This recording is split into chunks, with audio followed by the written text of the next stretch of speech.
Nosso trabalho é análise da evolução da situação epidemiológica de sífilis no Distrito Federal de 2007 a 2017 e nosso orientador foi o Dr. Paulo José Moreno Lima.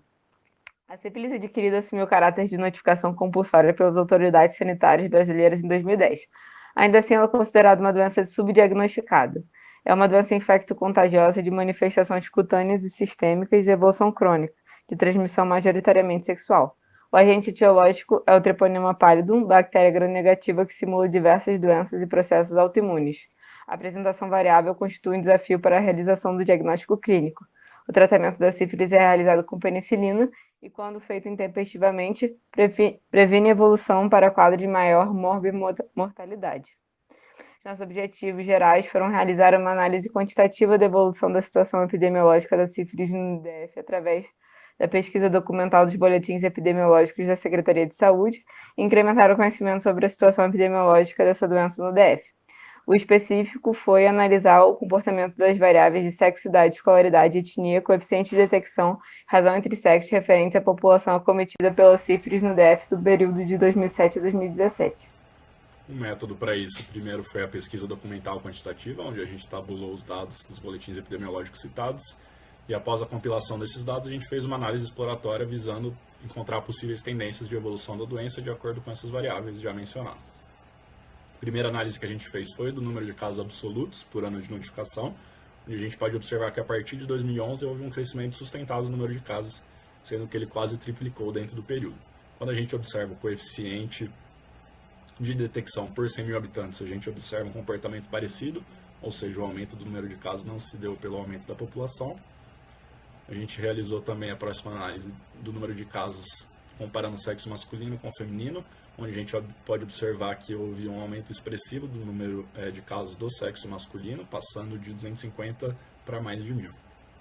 Porém, quando a gente observa a razão homem e mulher, a gente vê que o número de casos, ou essa razão, na verdade, quase que se manteve constante a partir de 2012.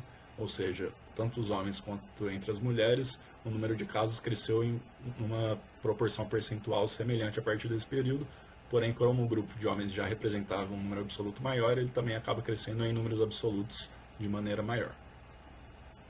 Quando a gente observa os casos por idade, a gente observa no grupo masculino, principalmente a idade entre 20 e 29 anos, o grupo com uma participação mais expressiva, tanto percentual do total, quanto também de crescimento no período, sendo que em 2007 ele representava 27,84%, em 2017 passou a 42%.